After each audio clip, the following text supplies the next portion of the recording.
Sound আসছে না প্রভু? সাউন্ড আসছে না প্রভু। প্রভু আপনি মিউট আছেন।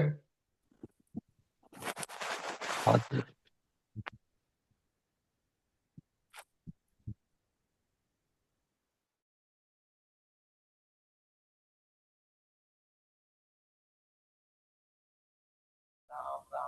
যমুনা মাতাজি হ্যান্ড, হ্যাঁ হ্যান্ড ডাউন করুন, ঠিক।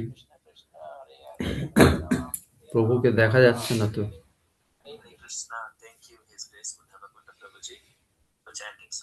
যাচ্ছে না। না, প্রভুকে দেখা যাচ্ছে না। দেখা যাচ্ছে, সাউন্ড আসছে না। হরে কৃষ্ণ। হরে হ্যাঁ।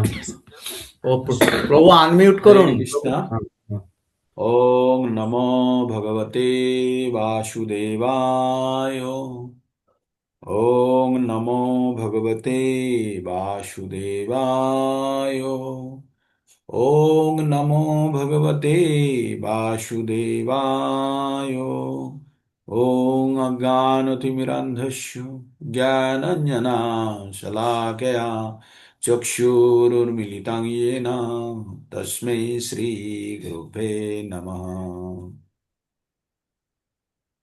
তো আমরা প্রতিদিনের ন্যায় ভগবদ গীতার ক্লাস করছি। ভগবদ গীতা ভগবানের মুখনিসৃত বাণী, আর ভগবানের মুখনিসৃত বাণী তাই অত্যন্ত পবিত্র আর অত্যন্ত নিখুঁত, এতে কোনো খুঁত নেই। আর ভগবান স্বয়ং বলেছেন অর্জুনকে, যত গ্রন্থ আছে আমাদের আর যত ইনফরমেশন আছে তার মধ্যে একটি মাত্র গ্রন্থ যেখানে ভগবান নিজে কথা বলেছেন, বাকি যে জায়গাগুলো আছে সবগুলো কেউ না কেউ ভগবানের কথা ব্যাখ্যা করেছেন, কিন্তু এখানে ভগবান স্বয়ং কথা বলছেন।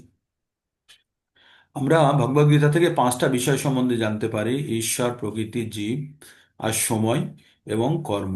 প্রথম 4টি বিষয় স্থির, ভগবানের দ্বারা নিয়ন্ত্রিত। পঞ্চম বিষয়টি কর্ম, যেখানে আমাদের অধিকার আছে। কর্ম 3 প্রকারের হয়: সকাম কর্ম, বিকর্ম আর অকর্ম। সকাম কর্ম আমরা সব সময় যে কর্মগুলো করি, যেগুলো আমাদের পুণ্য উৎপন্ন করে, তাকে বলা হয় সকাম কর্ম। আর যে কর্মগুলি আমাদের পাপ উৎপন্ন করে সেগুলি হচ্ছে বিকর্ম। আর যে কর্মগুলি পাপ বা পুণ্য উৎপন্ন করে না সেগুলো হচ্ছে অকর্ম। তাহলে আমাদের আমাদের ভয় হচ্ছে সকাম কর্ম করলেও হবে না, কারণ ওটি বন্ধনকারী, এবং বিকর্ম সেটিও বন্ধনকারী। আর তাহলে আমাদের কর্ম ছাড়া বাঁচতে পারবো না, তাই আমাদের কর্ম করতে হলে আমাদের কি কর্ম করতে হবে? অকর্ম করতে হবে। এবার অকর্ম যেটি, সেটি কি? ভগবানের উদ্দেশ্যে কৃতকর্ম। তাহলে আমরা যে এই অফিসে যাই, মিলে যাই, ফ্যাক্টরিতে যাই, অফিস আদালতে যাই, এই সব কাজ, স্কুলে যাই, তো এই যে আমরা যে কাজগুলো করছি সেই কাজগুলো যখন আমরা করি, তখন সেটি ভগবানের সঙ্গে কিভাবে যুক্ত করব? সেগুলি তো সব সকাম কর্মের দিকেই যাবে। তখন যুক্ত করার পদ্ধতি হচ্ছে, আমরা যদি আমাদের জীবনের উদ্দেশ্য যদি ভগবত ভক্তি হয়, তাহলে কিন্তু ওইগুলো সব আমাদের অকর্মে পরিণত হলো। কিন্তু যদি আমাদের ওই কাজগুলো যদি আমাদের টাকা উপার্জন করে, অর্থ উপার্জন করে, ইন্দ্রিয় ভোগের যদি উদ্দেশ্য থাকে, যদি ভগবানের সেবার উদ্দেশ্যের পরিবর্তে ইন্দ্রিয় ভোগের যদি উদ্দেশ্য থাকে, তাহলে সেগুলি সকাম কর্মে পরিণত হবে। তাই আমরা যে কোনো কর্মকে যখন ভগবানের উদ্দেশ্য, সম্পূর্ণ উদ্দেশ্য রেখে আমরা যখন এগোবো, তখন সেগুলি সব অকর্মে পরিণত হবে। আর অকর্মে তখনই পরিণত হবে, একটা জিনিস আমাদের জানতে হবে, আপনাদের যদি গাড়িতে চড়তে খুব ভালো লাগে, আপনি যদি অফিসে কাজ করেন বা কোনো স্কুলে যান, ফ্যাক্টরিতে যান বা মিলে যান, যেখানেই যাচ্ছেন, যার জন্যই তো আপনি গাড়ি চড়তে পাচ্ছেন, তাই না? সে শখ তো আপনার মিটেই যাচ্ছে। তো আমরা যদি সেই জায়গা পর্যন্ত সীমিত থাকি, তাহলে সেগুলো কিন্তু সকাম কর্মে পরিণত হচ্ছে না বা বিকর্মে পরিণত হচ্ছে না। কিন্তু যখন আমরা শুধুমাত্র আমাদের ভোগটাকে ইচ্ছার মধ্যে রেখে দিচ্ছি, তখনই কিন্তু সেগুলি সব সকাম কর্মে পরিণত হয়ে যাচ্ছে। আর নতুবা যদি আমরা ভগবানের উদ্দেশ্য, যদি অন্তিম উদ্দেশ্যটাকে যদি মাথায় রেখে চলি, তাহলে কিন্তু আমাদের সেগুলি সব অকর্মে পরিণত হচ্ছে। আসলে আমরা যত কিছু কর্ম করি, সব আমাদের অজ্ঞানতার জন্য, আমাদের জ্ঞানের অভাব। আমাদের কাছে সব কিছু আছে, কিন্তু আমরা সেটার ব্যবহার জানি না। মনে করুন আপনি কোনো একটি হোটেলে গেছেন, হ্যাঁ, হোটেল বুক করেছেন, করে হোটেলে আছেন। এবার হোটেলে গিয়ে আপনি এবার স্নান করতে গেছেন বাথরুমে, আর খুব ঠান্ডার দেশ। এবার জল চালু করেছেন, জল, ঠান্ডা জল আসছে, খুব কষ্ট হচ্ছে। এবার আপনার কি, এবার ঠান্ডা জল আপনি তাহলে কি করবেন? এবার ঠান্ডা জলে কষ্ট করবেন, না আপনি বাইরে বেরিয়ে চলে আসবেন, স্নানই করবেন না? দুটো রাস্তা, হয় ঠান্ডা জলে আপনাকে কষ্ট করতে হবে, আর না হলে আপনি স্নান করবেন না। আর একটা রাস্তা আছে, হোটেলের কর্তৃপক্ষ বা হোটেলের যে রিসিপশনিস্ট আছে তাকে ফোন করে জিজ্ঞেস করা যে আপনাদের কি গরম জল নেই, বা আপনাদের যে গরম জলের ব্যবস্থাটা আছে আমি চালাতে পারছি না, তাই না? যখন আমরা এই জ্ঞানটা অর্জন করব তখন কিন্তু আমরা গরম জলের আনন্দ নিতে পারবো, তো তো আমরা এই মানব জীবনে আমাদের অজ্ঞানতার কারণে আমরা মানব জীবনকে সম্পূর্ণরূপে ব্যবহার করতে পারছি না। আমরা আংশিক রূপে ব্যবহার করছি। আমরা ঠান্ডা জলে স্নান করছি আমাদের কাছে গিজার থাকতেও, আমাদের কাছে বুদ্ধি আছে, তা সত্ত্বেও আমরা বুদ্ধির সঠিক প্রয়োগ করতে পারছি না। আমাদের বুদ্ধির দুরপ্রয়োগ হচ্ছে। সেই জন্য আমরা কি করি? আমরা সব সময় আমরা সাফার করি, আমরা কষ্ট পাই। আর আমাদের কষ্টের মূল কারণ হচ্ছে আমাদের একটা জায়গায় এসে দাঁড়িয়ে গেছে, আমাদের কষ্টের মূল কারণ হচ্ছে আমাদের অজ্ঞতা। কি অজ্ঞতা? যে আমাদের জীবনের উদ্দেশ্য সম্বন্ধে আমাদের জ্ঞান নেই। জীবনের উদ্দেশ্য কি? জীবনের উদ্দেশ্য হচ্ছে আমাদের প্রকৃত পরিচয় জানা। আমাদের প্রকৃত পরিচয় কি?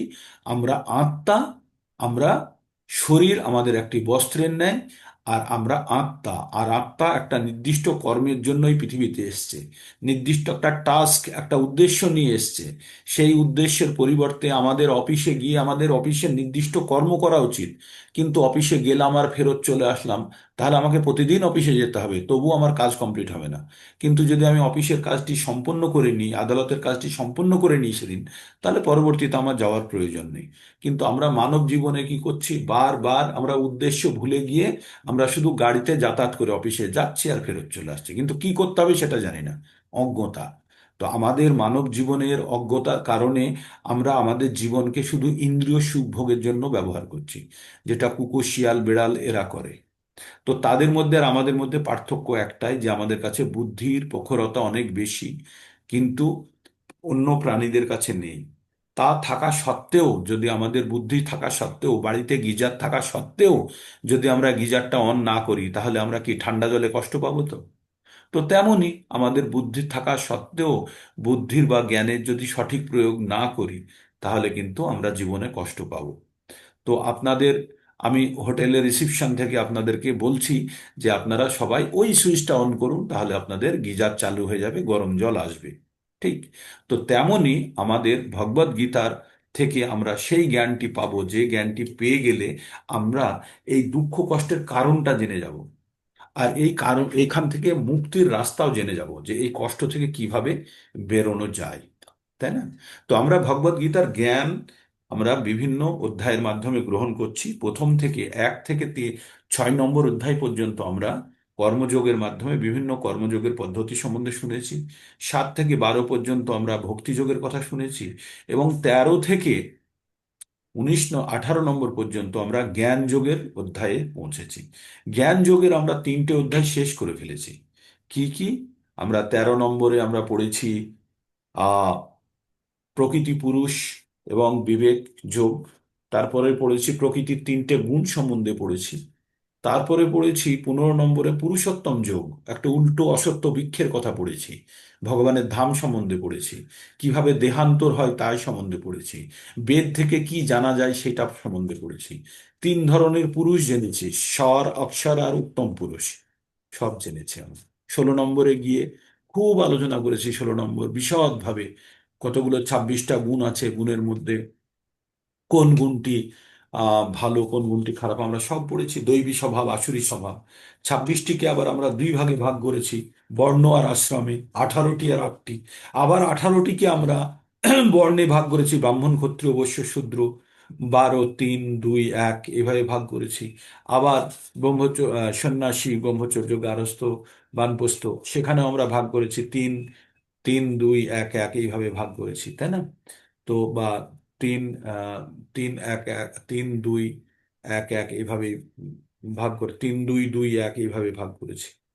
তো আমরা মোটামুটি আমরা গুণগুলো জেনেছি। আসুরি স্বভাব মানুষের প্রবৃত্তি সম্বন্ধে আমরা অনেক অনেক আলোচনা করেছি। অপরিসীম সুখ ভোগের জন্য মৃত্যুর আগে পর্যন্ত মানুষ ভাবে যে আমার জীবনকে শুধু আমি টাকা উপার্জনের জন্য ব্যবহার করি, তাহলে বুঝি অনেক সুখ ভোগ হবে। মানুষের এই যে ভ্রান্ত ধারণা নিয়ে জীবনের উদ্দেশ্যটাই তারা বুঝতে পারে না, এবং জীবন এইভাবেই বয়ে চলে যায়। আর ভাবে বুড়ো বয়সে ভক্তি করব, বুড়ো বয়স কখন বুড়ো বয়সে এসে ফ্লুট করে চলে যায়, তখন আর ইচ্ছা থাকে না, তাই না?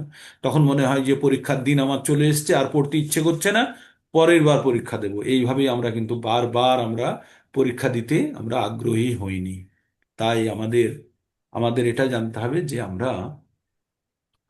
আমাদের এর কারণ কি? আমাদের জ্ঞানের অভাব, আর এই জ্ঞানটিকে আমরা প্রয়োগের অভাব। তো প্রথমে তো আমাদের জ্ঞান প্রাপ্ত করতে হবে, তারপরে আমরা প্রয়োগ করব। তো আমরা ধীরে ধীরে প্রতিদিন আমরা জ্ঞানও গ্রহণ করি, আর এই জ্ঞানের প্রয়োগ কিভাবে করি? 4টে নিয়ম পালনের মাধ্যমে জ্ঞানের প্রয়োগ করি, 16 মালা জপের মাধ্যমে জ্ঞানের প্রয়োগ করি, আর প্রতিদিন আমরা গ্রন্থ পঠন, প্রভুপাদের বাণী শ্রবণের মাধ্যমে আমরা জ্ঞান অর্জন করি। আর এই জ্ঞানের পূর্ণতা কখন হবে? যখন জ্ঞানের প্রকৃত ব্যবহার হবে, তাই না? তো আমরা 17 নম্বর অধ্যায়ে আমরা কি দেখলাম? 16 নম্বর অধ্যায়ের শেষে অর্জুন ভগবানকে জিজ্ঞেস করলেন যে যাদের 16 নম্বর অধ্যায় শেষে ভগবান অর্জুনকে বললেন যে শাস্ত্রের বিধি না মেনে যারা পুজো অর্চনা করে, সেগুলি সেগুলিতে তারা না সিদ্ধি লাভ করতে পারে, না সুখ পেতে পারে। হ্যাঁ, ওখানে বললো শাস্ত্র বিধিম উৎসর্য যজন্তে কাম কারত না স সিদ্ধিম অবাপনতি না সুখম না পরম গতিম। ভগবান বললেন যে শাস্ত্রে বিধি না মেনে যারা নিজের ইচ্ছা মতো, যারা মনগড়া মন গড়া পদ্ধতি দিয়ে ভগবানের পুজো অর্চনা করে, তারা তারা সুখও পায় না, সিদ্ধিও পায় না, তাই না? তাই বললো তস্মাৎ শাস্ত্রাং প্রমাণং কার্য অকার্য ব্যবস্থিত হম। ভগবান তাই বললেন, তাই তুমি জানবে শাস্ত্রই একমাত্র প্রমাণ কোনটা কার্য আর কোনটা অকার্য, সেটা নির্ধারণ করার জন্য। হুম। তো এই বলে শাস্ত্রের উল্লেখ করে দিয়ে আহ ভগবান এখানে বললেন তস্মাৎ শাস্ত্রং প্রমাণাং তে কার্য অকার্য ব্যবস্থিত জ্ঞাথা জ্ঞাতা শাস্ত্র বিধান উক্তম। শাস্ত্রের বিধান জেনে কর্ম কর্তুম অর্হসি, তুমি তোমার নিজস্ব কাজ তুমি করো, করার যোগ্য হও, কাজ সম্পাদন করতে তুমি যোগ্য হও। তো এইভাবে তাহলে আমাদের শাস্ত্র প্রমাণ বললো, তাহলে শাস্ত্রের বিধি অনুযায়ী এবার অর্জুনের মাথায় হচ্ছে আমার তো খুব শ্রদ্ধা আছে, আমার তো শ্রদ্ধা আছে, আমি যদি বিধি না মানি তাহলে কি হবে? তাই অর্জুন কি জিজ্ঞেস করলো? প্রথমেই জিজ্ঞেস করলো ইয়ে শাস্ত্র বিধি উৎসর্য, যেটা লাস্টের শ্লোকে ছিল ওইটাকেই উল্লেখ করেছে। 23 নম্বরের যে শ্লোকটি ছিল 16 নম্বর অধ্যায়ের বা 22 নম্বরে যে শ্লোকটি ছিল, সেই শ্লোকটি তার প্রথমের সম্পূর্ণ অক্ষরগুলো করে ইয়ে শাস্ত্র বিধি উৎসর্য যজন্তে শ্রদ্ধায়ান্বিতা, শ্রদ্ধা সহকারে সে ভক্তি করছে কিন্তু শাস্ত্রের বিধান না মেনে। তেষাং নিষ্ঠা তা কা কৃষ্ণ সত্য মাহ তমস রজস্তম। তো জিজ্ঞেস করলো যে তাদের নিষ্ঠা কি, তাদের নিষ্ঠা কেমন? তারপরে ভগবান বললেন 3 ধরনের শ্রদ্ধা হয়। কি কি? সাত্বিক, রাজসিক আর তামসিক। তারপরে শ্রদ্ধার পরে কি ভগবান বললেন যে আহারও 3 প্রকারের হয়। হ্যাঁ, মানে তপস্যাও 3 প্রকারের হয়, আহারও 3 প্রকারের হয়, আমরা পড়ে ফেলেছি। তাহলে এখনো পর্যন্ত আমরা 3 ধরনের শ্রদ্ধা পড়েছি, 3 ধরনের আহার পড়েছি, আর 3 ধরনের তপস্যা পড়েছি। হ্যাঁ, কত নম্বর পর্যন্ত হয়েছিল? 10 না 11? মনমোহন প্রভু কত দূর পর্যন্ত হয়েছিল? 10 পর্যন্ত? পরশু হ্যাঁ দিন প্রভুজি, 10 10 10 পর্যন্ত অব্দি। হয়েছিল। থ্যাংক ইউ মাতাজি। হুম। তো আমরা এবার 11 নম্বর থেকে পড়বো। 11 নম্বর থেকে কি পড়বো? যোগ্য। যোগ্য কত প্রকারের? আমরা 5টা বিষয় সম্বন্ধে কিন্তু পড়বো এখানে, আপনারা প্রথমেই শুনে নিন। আমরা 5টা বিষয়, 5 × 3 15টা। 5 কি? প্রথম হচ্ছে শ্রদ্ধা, তারপরে হচ্ছে আহার, তারপরে হচ্ছে তপস্যা, দান আর যজ্ঞ। আমাদের 5টা জিনিস জানতে হবে: যজ্ঞ, দান, তপস্যা, আহার আর শ্রদ্ধা। এই 5টি জিনিসের পুরো 5 × 3 15 পড়বো এখানে। আর 18 নম্বরে গিয়ে পড়বো 7টি। সেখানে কি কি পড়বো? কর্তা, কর্ম, বুদ্ধি, ধৈর্য, সুখ, আর আরো দুটো কি আছে, ঠিক আছে, সেখানে গেলে আমরা বুঝতে পারবো। তো আমরা এখন যেটা পড়ছি, আমরা পড়েছি শ্রদ্ধা পড়েছি, আমরা তপস্যা পড়েছি, আমরা এবার পড়বো যজ্ঞ সম্বন্ধে, তারপরে দান পড়বো। হুম।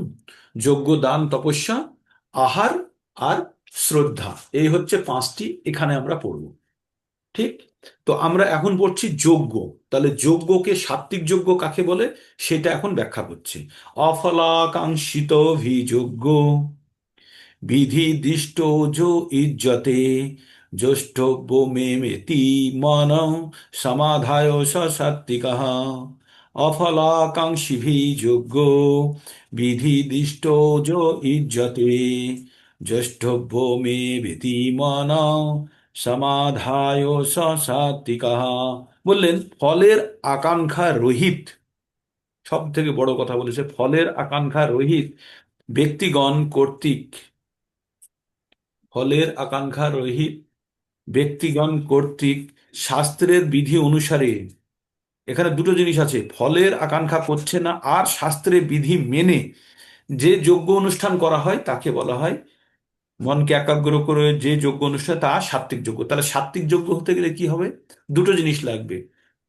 লাগবে কি? এক হচ্ছে ফলের আকাঙ্ক্ষা না করে যজ্ঞ করতে হবে, আর দুই নম্বর হচ্ছে বিধি অনুসারে, শাস্ত্রের বিধি অনুসারে, শাস্ত্রের বিধি অনুসারে ফলের আকাঙ্ক্ষা না করে একাগ্র চিত্তে যে যজ্ঞ করা হয় তাকে বলা হয় সাত্ত্বিক যজ্ঞ। ঠিক। এইবার আমরা চলে যাব যে রাজসিক যজ্ঞ কাকে বলে। রাজসিক যজ্ঞ কাকে বলে? অভিসন্ধায় তু ফলং, অভিসন্ধায় তু ফলং দম্ভার্থ পিচৈব জাত। কি বললো? অভিসন্ধায় তু ফলং, মানে ফলের অভিসন্ধি রেখে, অভিসন্ধায় তু ফলং দম্ভার্থপি চৈবজাত, দম্ভের সঙ্গে, মানে ফলেরও আশা করছি এবং দম্ভও আছে। ইজ্জতে ভরত শ্রেষ্ঠ তং যজ্ঞং বিধি রাজসম। তাহলে রাজসিক যজ্ঞ কি হলো? যে যজ্ঞের ফলের আশা করছি এবং দম্ভের সঙ্গে করছি সেই রকম যজ্ঞকে বলা হচ্ছে রাজসিক যজ্ঞ। তাহলে সাত্ত্বিক যজ্ঞ আমরা কি জানলাম? যেখানে ফলের আকাঙ্ক্ষা করলাম না, শাস্ত্র বিধি মেনে করলাম, আর একাগ্র চিত্তে আমরা যজ্ঞ করলাম, সেটি হলো সাত্ত্বিক। এখানে কি বলছে? এখানে দম্ভের সহকারে আর ফলের আশা করে যে যজ্ঞ করছে সেই যজ্ঞ হচ্ছে রাজসিক যজ্ঞ। ঠিক, এতদূর পর্যন্ত বোঝা গেল? আর তারপরে এবার 13 নম্বর তামসিক যজ্ঞ, যেটা আমরা করি সাধারণত। তামসিক, আমরা সবাই বাড়িতে তামসিক যজ্ঞ করি। কি যজ্ঞ করি? এবার তামসিক যজ্ঞটা শুনুন। বিধিহীনম সৃষ্টান্নং, বিধিহীনং সৃষ্টান্নং মন্ত্রহীনম দক্ষিণম শ্রদ্ধা বিরহিতং যজ্ঞং তামসং পরিচক্ষতে। আবার শুনুন, খুব সুন্দরভাবে বলা আছে। বিধিহীনম মানে বিধি ছাড়া, বিধিহীনম সৃষ্টান্নং মন্ত্রহীনম দক্ষিণম শ্রদ্ধা বিরহিতং যজ্ঞং তামসং পরিচক্ষতে। বলছে তামসিক যজ্ঞ সেটাই যে বিধি সম্মত নয়, শাস্ত্র বিধি সম্মত নয়, ইচ্ছা মতো ঠিক আছে আমি যজ্ঞ করে নিলাম। তারপরে কি বলছে? অশিষ্টান্নম মানে অন্ন, প্রসাদান্ন বিতরণ বিহীন, মানে যে কোনো যজ্ঞ করলে প্রসাদান্ন বিতরণ করতে হবে, তাই বলছে অশিষ্টান্নম শাস্ত্র বিধিহীনম অশিষ্টান্নম মন্ত্রহীনম, মন্ত্র পাঠ করি না, মনে মনে ভগবানকে অর্পণ করে, মন্ত্র বলার কি দরকার, ভগবান তো সব মনের অবস্থা বুঝতে পারছে না, ওটা বিধি নয়। তাহলে আমাদের সেটাও করতে হবে। আমরা সবসময় কি বলে, মনে মনে ভগবানকে শ্রদ্ধা হলেই হলো, ভক্তি না, শ্রদ্ধা হলে হলো না, শাস্ত্রসম্মত হতে হবে। সেটাই অর্জুন জিজ্ঞেস করেছে। আমরা বলি না আমাদের ভক্তি থাকলে ভক্তির উপরে কোনো কিছু লাগে না, একদম ভুল কথা। ভক্তি অবশ্যই প্রয়োজন আছে, তবে সেটা বিধিসম্মত হতে হবে, শাস্ত্রসম্মত হতে হবে। যদি শাস্ত্রসম্মত না হয় তাহলে রাজসিক বা তামসিক হওয়ার ভয় আছে। এই জ্ঞানগুলো আমাদের নেই, তাই আমরা কি ভাবি, আরে আমি মনে মনে ভগবানকে ভক্তি করি, আমার মনে প্রচুর ভক্তি হয় না, ওগুলো হয় না। মনে মনে হয় না, মনে মনে বাড়িতে বসে কেউ স্কুলের পড়া পড়তে পারে না। ঠিক। তাই এখানে কি বললো? বিধিহীনম শিষ্টান্নং মন্ত্রহীনম দক্ষিণাম শ্রদ্ধা বিরহিতং যোগং তামসং পরিচক্ষতে। তো বলছে শাস্ত্র বিবর্জিত, প্রসাদান্ন বিতরণহীন, মন্ত্রহীন, দক্ষিণারহিত, যে যজ্ঞে দক্ষিণা দেওয়া হয় না, সেটাও সেটাও শ্রদ্ধাহীন যজ্ঞকে তামসিক যজ্ঞ বলা হয়, সেটাও যজ্ঞ কমপ্লিট হলো না। তাহলে যজ্ঞ যদি কেউ দক্ষিণা না দেয়, যদি প্রসাদ বিতরণ না করে, আর যদি শাস্ত্রবিধি সম্মত না হয়, তাহলে সে সব যজ্ঞ তামসিক যজ্ঞ। সে যজ্ঞের ফল কখনোই মানে ভালো ফল হতে পারে না। তাই কি বলেছে, তমগুণের শ্রদ্ধা প্রকৃতপক্ষে অশ্রদ্ধা, এটা কোনো শ্রদ্ধাই নয়। কখনো কখনো মানুষ অর্থ লাভের আশায় বিভিন্ন দেবদেবীর পুজো করেন, তারপর শাস্ত্র নির্দেশনাকে উপেক্ষা করে নানা রকম আমোদ প্রমোদে সমস্ত অর্থ ব্যয় করে। এই ধরনের আড়ম্বরপূর্ণ লোক দেখানো ধর্ম অনুষ্ঠানকে বিশুদ্ধ বলে স্বীকার করা যায় না। এই সমস্তই তামসিক, তার ফল আসরিক মনোভাব সম্পন্ন উদয় হয় এবং মানব সমাজে তাতে কোনো মঙ্গল সাধিত হয় না। দুর্গাপুজোর সময় বিশাল বিশাল প্যান্ডেল, হোর্ডিং, অমক তমক লাগিয়ে নাগরদোলা, হেনা, যত কিছু সব ফেস্টিভ্যাল হচ্ছে, সেটি ফেস্টিভ্যাল। সেটা পুজোর মানে পুজো থেকে যে কাঙ্ক্ষিত ফল, সে ফলের জন্য ফল তো কিছুই পাওয়া যাবে না। না সেখানে প্রসাদ বিতরণ হচ্ছে, না দক্ষিণা হচ্ছে, না মন্ত্র হচ্ছে, হচ্ছে কিছু কিছু হচ্ছে, না শাস্ত্র বিধি মেনে। সবগুলো যদি শাস্ত্র বেঁধে না হয়, তাহলে এগুলো এগুলো হচ্ছে তামসিক, আর এগুলো অনেকটা আসরিক স্বভাবের লোকেদের। আর তার ফল কি হবে? বিরূপ ফল হবে, বিরূপ। তাই এত আমাদের আমাদের পুজো, দুর্গাপুজো আমাদের কি হয়ে গেছে, একটা ফেস্টিভ্যাল হয়ে গেছে। এটা কোনো যে আধ্যাত্মিক অনুষ্ঠান নয়, এটা হয়ে গেছে ফেস্টিভ্যাল। হুম। তো তাহলে আমরা যজ্ঞ সম্বন্ধে জেনে গেলাম, 3 ধরনের যজ্ঞ। এইবার আমরা তপস্যা সম্বন্ধে জানবো। হ্যাঁ, আমরা তপস্যা সম্বন্ধে জানবো। কি বলছে তপস্যা কাকে বলছে? দেব দ্বিজ গুরু প্রাজ্ঞ পূজনং শৌচম মার্জবম ব্রহ্মচর্যম অহিংসা চ শারীরং তপ উচ্যতে। এবার আমরা যে তপস্যার ভাগ পড়ব, দেব দ্বিজ প্রাজ্ঞ পূজনং শৌচম আর্জবম, শৌ- পাক দেব দ্বিজ গুরু প্রাজ্ঞ পূজনং শৌচম আর্জবম ব্রহ্মচর্য অহিংসা চ শরীরং তপ উচ্যতে। পরমেশ্বর বললেন বললেন ভগবান, পরমেশ্বর ভগবান ব্রাহ্মণ, দ্বিজ মানে যাদের দ্বিতীয়বার জন্ম হয় তাদের দ্বিজ বলে। হুম। ব্রাহ্মণ, গুরু, প্রাজ্ঞ মানে পূজনীয় ব্যক্তিদের, এবং শৌচ সরলতা, ব্রহ্মচর্য অহিংসা পালন, এগুলোকে কায়িক তপস্যা বলে জানবে। এগুলোকে হচ্ছে সব শারীরিক তপস্যা। এবার কথার তপস্যা কি বলছে, কথা বাচিক তপস্যা সম্বন্ধে বললো। প্রথমে শারীরিক তপস্যার কথা হলো, এবার বাচিক তপস্যা বলবো।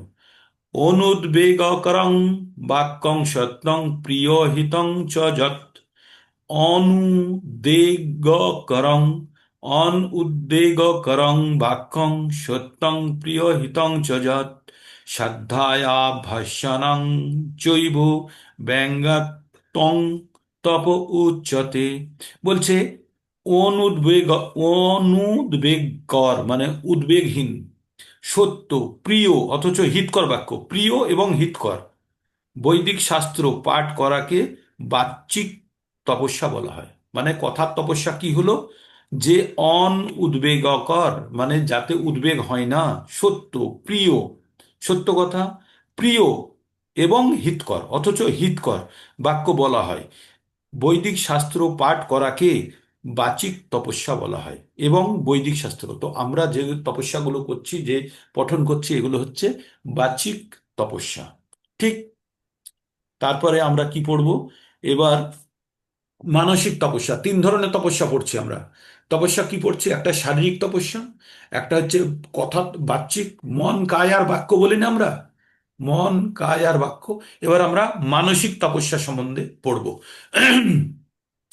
মনো মনঃপ্রসাদ সম্মতং, মনঃপ্রসাদ সম্মতং মৌনম আত্মবিনিগ্রহ ভাব সংশুদ্ধিরিত্যেতত্তং তৎ মন ভাব সংশুদ্ধি এতত্ত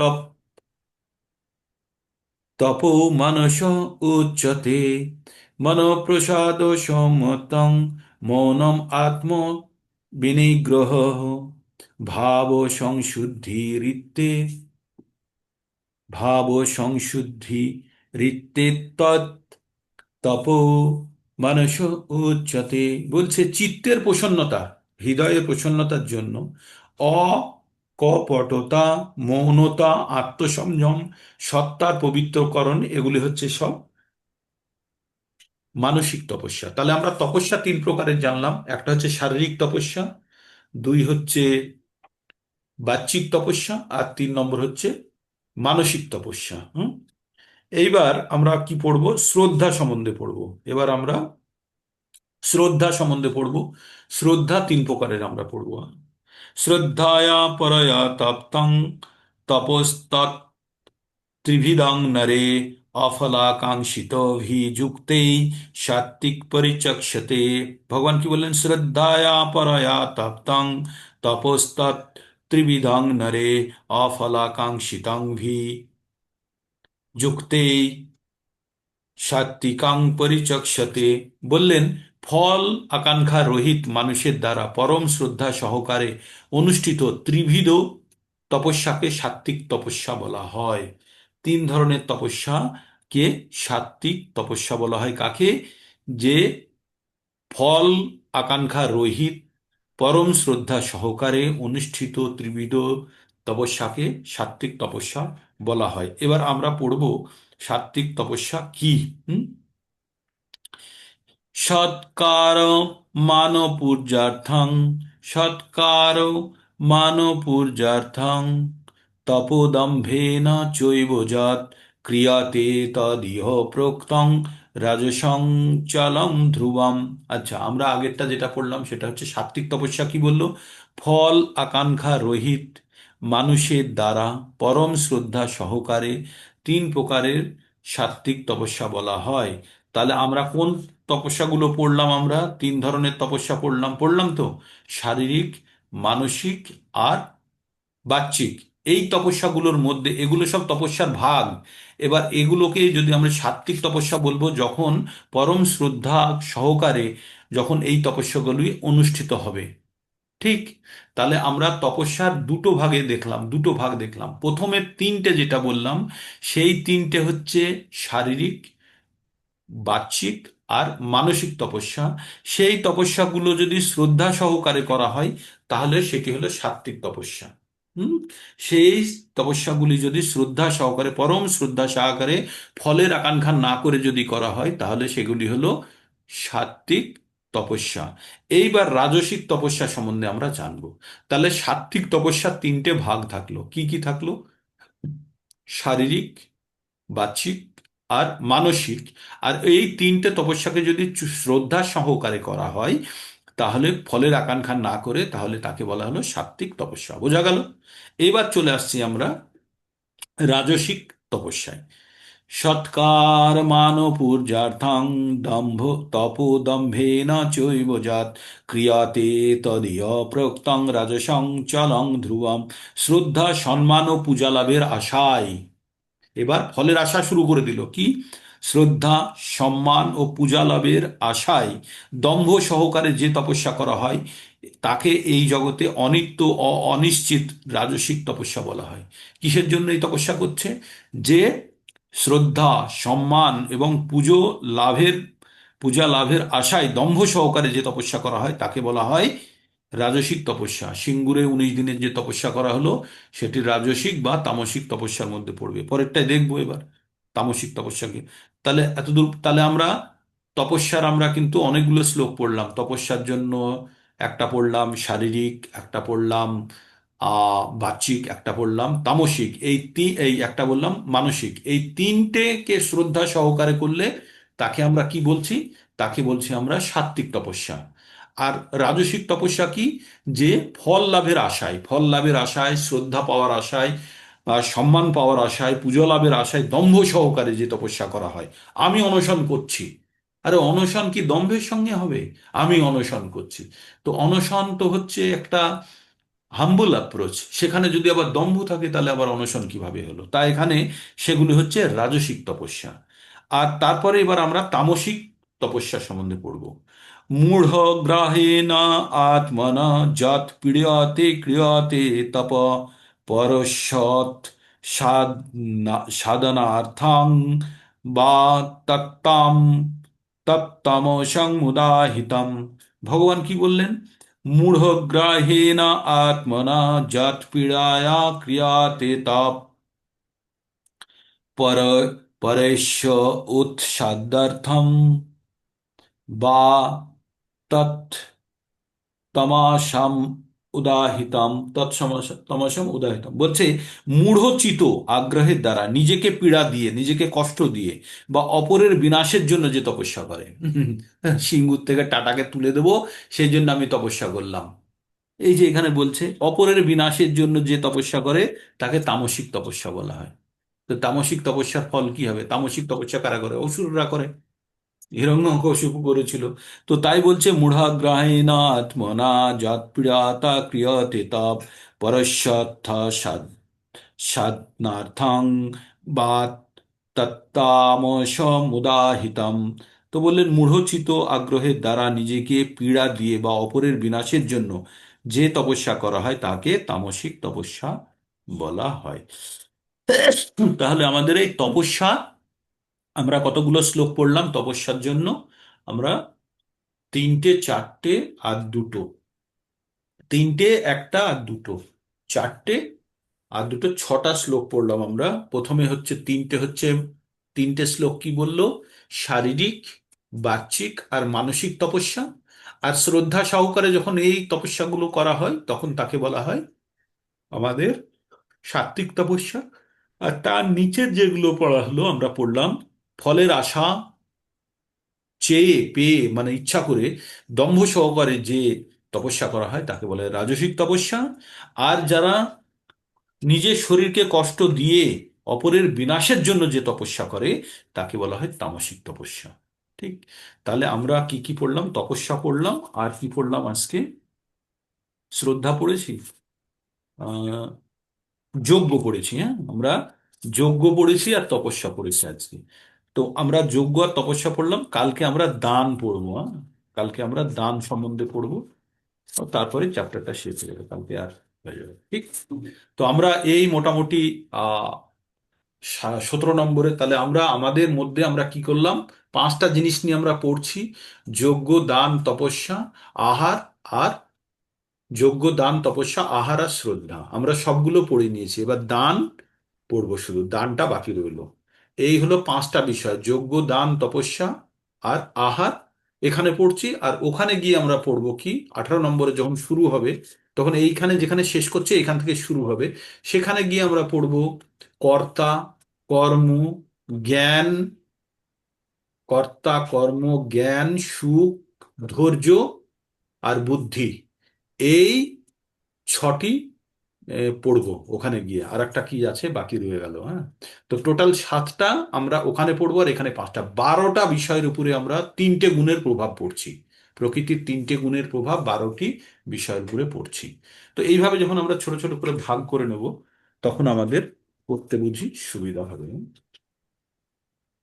তো আমরা এইভাবে আমরা ধীরে ধীরে এগোচ্ছি। আর আপনারা ক্যামেরা অন করুন যারা যারা পারবেন। আমি আমি বলে দিচ্ছি কি কি আমরা পড়লাম এখন। আমরা পড়লাম আমরা শ্রদ্ধা, দান, তপস্যা, আহার আর যজ্ঞ, দান, তপস্যা, আহার আর শ্রদ্ধা, এই হলো পাঁচটা। আর এবার আমরা পড়বো যে আর যেগুলো পড়বো আমরা সেগুলো কি করব?